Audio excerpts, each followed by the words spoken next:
Welcome to OSU's Indoor Climbing Centers. Before we get started, we're going to take you through a couple things. So go ahead, sit back, relax, and we'll do our best to get through this as quickly as we can. There are inherent risks in climbing. So before you can climb in our gym, we ask that you fill out the Assumption of Liability and Risk Agreement, also known as a waiver. Again, with the waiver, it's really important that you read through and fully understand everything that's on here. If you have any questions, please make sure that you ask the staff, and they'll be sure to clarify for you. So with spotting, it's really important that you have a nice athletic stance, right? The goal is not to catch our climbers, but to guide them to the pads. Keep their heads, necks, and backs away from all this hard stuff like desks or other climbers. So to do that, I got my hands up. I've made spoons, not forks, out of my fingers. I'm gonna aim right between their shoulder blades, right? That center of gravity there. So that way, if they are to fall, I'm gonna just guide them away from anything hard and down to the soft pads. Next, we're going to go over a few rules with you. It's important when you're out here on this activity space that you don't bring any food or drink. As well, we need to make sure you have some sort of closed-toed shoe while you're climbing on the wall and some sort of soled surface between your foot and the floor. Basically, no bare feet. We ask that you don't have any loose chalk and that you wear a shirt at all times while in the gym. If you see any injuries, make sure to report them to the staff members immediately. So the next step in our belay skills progression is putting on and evaluating our harnesses. Our harnesses are really important because they allow our climber and our belayer to be connected to the rope together. With this harness, we've got 3 different loops. We've got a waist belt and 2 leg loops. So she's going to go ahead and step into this harness now. Kind of think of it like a skeleton pair of pants, right? One leg loop, the other leg loop. Then she's going to go ahead and get that waist belt nice and high up above the top of her hips. It's really important that she gets it above the top of her hips because if she were to flip over on the wall, if it's above the top of her hips, it'll prevent her from falling out of it. She's going to go ahead and tighten it down. It can be a little bit difficult to tighten these guys down, so notice that she's pushing and pulling that slack through. All right?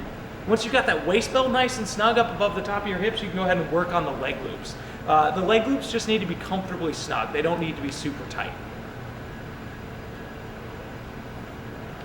Once you've got that harness on, what we want to do is we want to double check that it's tight enough. So you're going to take 2 thumbs, right? You're going to put them into the waist belt of your harness, and you're going to try to actively wiggle out of this.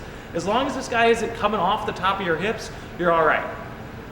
Once we're done with that, we want to double check that the harness is actually set up all correctly, right? Those leg loops are tight enough, and that these buckles are all squared away, right? So if you can see gray, not maroon, on these buckles, they're probably set up correctly. If you have any questions about them, what you need to do is ask the staff member. They'll be more than happy to help you out with them.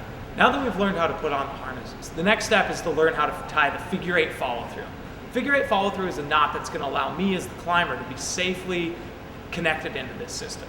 The first step is to go ahead and measure out the appropriate length of tail. For me, that's about a hip's length of tail, or approximately a meter. Next, I'm going to bring that tail or that measurement up, and I'm going to create a bite in the rope. I like to think of this bite in the rope as something like a snowman's head. I take the tail of rope here, I'm going to wrap it all the way around that snowman's head. Notice that I'm just doing one complete wrap. And think of that as like his scarf, right? So snowman's head, scarf. The last thing he's going to need is a carrot for a nose, so I take the tail of the rope, I poke him right there, and I give him a nose, I pull that through, and I'm left with something that looks kind of like a figure 8, all right? The next thing that I need to do is I need to connect myself as a climber into this system. So I'm going to take that tail of rope there, I'm going to thread it up and through my attachment point on that harness. I take the tail of the rope here and I need to follow it through back on itself. So I start in my harness and I trace this knot all the way back on itself. So trace it back on itself the whole way. This step can be a little bit confusing, so don't worry if you need a little bit of practice. We'll give you some hands-on time with that. Tracing it back on itself the whole way. Down, through. And then what I need to do is go ahead and snug this knot down. So I'm going to pull on these strands individually. Okay.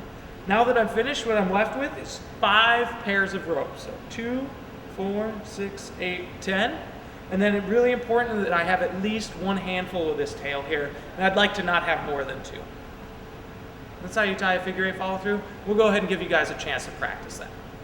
Now that tie is in our system, we want someone on the other end of the rope to take up the slack or the extra rope as the climber climbs. This person is called the belayer.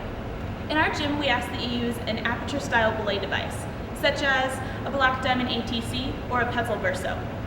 Next, I'm going to show you the P-bus belay method. As a belayer, you're going to have two pieces of equipment, the ATC device and the locking carabiner. To attach myself to the rope, I'm going to create a bite and I'm going to put it into the aperture or opening of my belay device. Either side works. Once through, I'm going to take my locking carabiner and I'm going to clip it into both the wire and the rope. Once I have my system set up like this, I'm going to clip it into my harness and I'm going to lock it down. PBUS stands for pull, break, under, and slide. So what I'm doing is my dominant hand is on the brake strand. And I'm going to pull with the dominant hand, break that same dominant hand, and take my non-dominant hand, go under, and slide my dominant hand. So my dominant hand never leaves the brake strand. So again, that's pull, break, under, and slide. When my climber falls, I need to immediately return to this position. As a good belayer, this is where I'll be spending most of my time. If your climber is significantly heavier than you, you have the option of clipping into a floor assist. To do that, take the locking carabiner, clip it into your belay loop, and lock it down.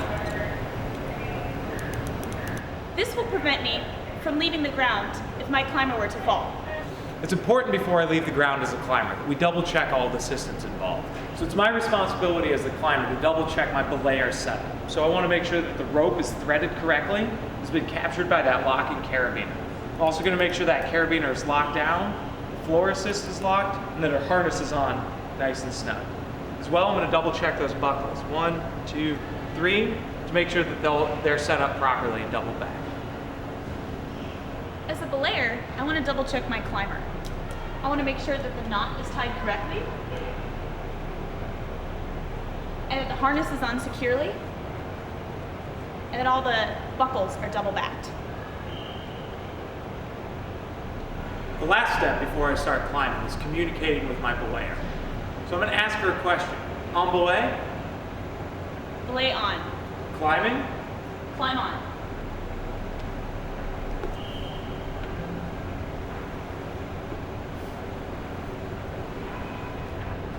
Falling.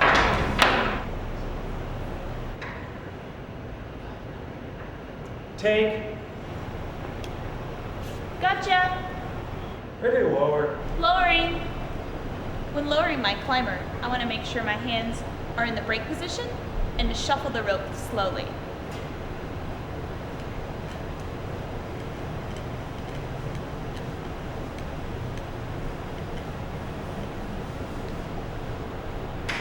Off belay. Belay is off.